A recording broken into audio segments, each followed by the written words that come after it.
ବିରଞ୍ଚି ନାରାୟଣ ପୀଠରେ ଆରମ୍ଭ ହୋଇଛି ଐତିହାସିକ ଗୁଣ୍ଡୁଣି ମେଳା। ମାନସିକ ପୂରଣ ପାଇଁ ଲାଗୁଛି ଭିଡ଼। ଆମ ଐତିହ୍ୟର ମାଟି ଭଦ୍ରକ, ଯାହାର କଳା, ସାହିତ୍ୟ, ସଂସ୍କୃତିର ଗନ୍ତାଘର। ଚତୁଃପାର୍ଶ୍ୱରେ ବିରାଜମାନ କରିଛନ୍ତି ଦେବାଦେବୀ, ଯାହାର ଜ୍ୱଳନ୍ତ ଉଦାହରଣ ପାଳିଆ ଅଞ୍ଚଳରେ ପ୍ରସିଦ୍ଧ ପ୍ରଭୁ ବିରଞ୍ଚି ନାରାୟଣ ମନ୍ଦିର। ପ୍ରଥମ ଅର୍କକ୍ଷେତ୍ର ଭାବେ ପରିଚିତ ଭଦ୍ରକ ଜିଲ୍ଲାର ପାଳିଆବିନ୍ଧା ସ୍ଥିତ ବିରଞ୍ଚି ନାରାୟଣ ପୀଠରେ ଗୁଣ୍ଡୁଣି ମେଳା ଆରମ୍ଭ ହୋଇଛି। ସୋମବାରଠାରୁ ଆରମ୍ଭ ହୋଇଥିବା ବେଳେ ଏହା 5 ଦିନ ଧରି ଚାଲିବ। ଶ୍ରଦ୍ଧାଳୁଙ୍କ ସମାଗମକୁ ଦୃଷ୍ଟିରେ ରଖି କମିଟି ତଥା ପ୍ରଶାସନ ପକ୍ଷରୁ ବ୍ୟାପକ ସୁରକ୍ଷା ବ୍ୟବସ୍ଥା ଗ୍ରହଣ କରାଯାଇଛି। ଐତିହ୍ୟ ଏବଂ ପରମ୍ପରାର ଗାଥା ବହନ କରିଛି ଏହି ବିରଞ୍ଚି ନାରାୟଣ ପୀଠରେ ଗୁଣ୍ଡୁଣି ମେଳା।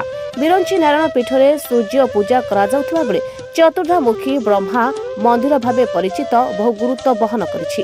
ଏକଦା କଳାପାହାଡ଼ ଆକ୍ରମଣର ଶିକାର ହୋଇଥିଲା ଏହି ମନ୍ଦିର। ପ୍ରତିବର୍ଷ ଅଗ୍ନି ଉତ୍ସବ ପରଦିନ ଏଠାରେ ଏହି ପର୍ବ ପାଳନ କରାଯାଇଥାଏ। କୁହାଯାଏ ଏହି ସ୍ଥାନରେ ଏକ ପ୍ରାଚୀନ ବନ୍ଦର ଥିଲା, ଯାହାର ନାମ ଗୁଣ୍ଡୁଣି ଭାବେ ବର୍ଣ୍ଣିତ ରହିଛି। ଏହାର ନାମକରଣ ଅନୁସାରେ ଏହା ଗୁଣ୍ଡୁଣି ଯାତ୍ରା ଭାବେ ପାଳନ କରାଯାଉଛି। ଅର୍କକ୍ଷେତ୍ର ଭାବେ କୋଣାର୍କ ମନ୍ଦିରକୁ ବିବେଚନା କରାଗଲେ ତାହା ତ୍ରୟୋଦଶ ଶତାବ୍ଦୀରେ, କିନ୍ତୁ ବିରଞ୍ଚି ନାରାୟଣ ମନ୍ଦିର ନବମ ଶତାବ୍ଦୀରେ ନିର୍ମାଣ କରାଯାଇଥିବା ଐତିହାସିକ ତଥ୍ୟ ରହିଛି। ପ୍ରସିଦ୍ଧ ଗୁଣ୍ଡୁଣି ମେଳା ଯାତ୍ରାରେ ଫୁଲ ଛତା ମାନସିକ କରି କୁଷ୍ଠ ଓ ଛଉ ପରି ରୋଗରୁ ଲୋକେ ମୁକ୍ତି ପାଉଥିବା ବିଶ୍ୱାସ ରହିଛି। ଏହି ଯାତ୍ରାରେ ମାନସିକ ରଖିଥିବା ଶ୍ରଦ୍ଧାଳୁ ବିଭିନ୍ନ ସ୍ଥାନରୁ ଆସି ଫୁଲ ଛତା ଅର୍ପଣ କରିଥାନ୍ତି। କୁହାଯାଏ ଦ୍ୱାପର ଯୁଗରେ ଶ୍ରୀକୃଷ୍ଣଙ୍କ ପୁତ୍ର ଶାମ୍ବ କୁଷ୍ଠ ରୋଗରୁ ମୁକ୍ତି ପାଇବାକୁ ଆସି ପୂର୍ବରୁ ଥିବା ଏଠାରେ ସମୁଦ୍ର କୂଳରେ ସୂର୍ଯ୍ୟ ଉପାସନା କରି ଆରୋଗ୍ୟ ହୋଇଥିଲେ। ମାଘ ଷଷ୍ଠୀ ଦିନ ଚୂଳ ଚଢ଼ା ପର୍ବରେ ଉପାସନା କରି ଗୁଣ୍ଡୁଣି ମେଳା ଦିନ ଫେରିଥିଲେ। ଏଣୁ କୌଣସି ଲୋକର ଚର୍ମରୋଗ ହେଲେ ପ୍ରଭୁ ବିରଞ୍ଚି ନାରାୟଣଙ୍କ ଉଦ୍ଦେଶ୍ୟରେ ଫୁଲ ଛତା ମାନସିକ କରିଥାନ୍ତି ବୋଲି ଏଠାରେ ଏକ ବିଶ୍ୱାସ ଆଜି ସୁଦ୍ଧା ରହିଛି। ଐତିହାସିକମାନେ ଏହାକୁ ସୂର୍ଯ୍ୟ ଉପାସନା କ୍ଷେତ୍ର ବୋଲି ଚିହ୍ନିତ କରିଥାନ୍ତି। ଏହି ମନ୍ଦିରର 4ଟି ଦ୍ୱାରଦେଶ ରହିଛି। ପ୍ରଭୁ ବିରଞ୍ଚି ନାରାୟଣ ରଥାରୂଢ଼ ହୋଇଛନ୍ତି। ରଥ ଉପରେ ମନ୍ଦିରର ଅବସ୍ଥିତ ଓଡ଼ିଶାର କାରୁକାର୍ଯ୍ୟ ଶିଳ୍ପ ନୈପୁଣ୍ୟତାର ନିଦର୍ଶନ। ମନ୍ଦିର ପ୍ରସ୍ତରରେ ପ୍ରାଚୀନ କାରୁକାର୍ଯ୍ୟ ଓ ବିଭିନ୍ନ ବିଗ୍ରହର ଭଙ୍ଗୀରୁ କୋଣାର୍କ ଶିଳ୍ପର କାରୁକାର୍ଯ୍ୟ ପରିଲକ୍ଷିତ ହୁଏ।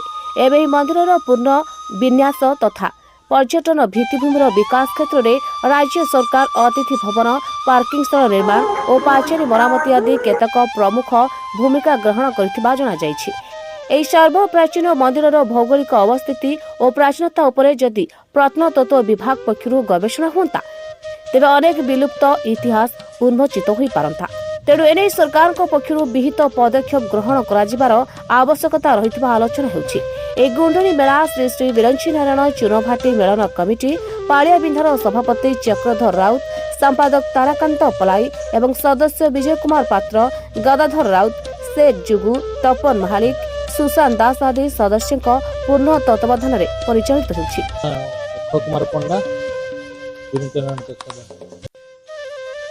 ଆଜି ହେଉଛି ଗୁଣ୍ଡୁଣି ଉତ୍ସବ।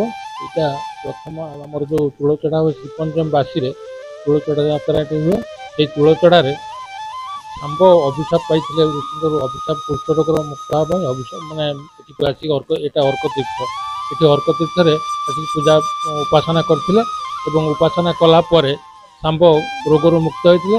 ସେଇ ଶ୍ରୀପଞ୍ଚମ ବାସୀ ଯେଉଁ ଆମର ହୁଏ ଚୂଳଚଢ଼ା ଯାତ୍ରା, ସେଇଦିନଠାରୁ ଯଜ୍ଞ ଏଠି ଆରମ୍ଭ ହୁଏ ଏବଂ ଏଇ ଆଜି ଗୁଣ୍ଡୁଣି ଉତ୍ସବରେ ସମାପନ ହେଇଥିଲା।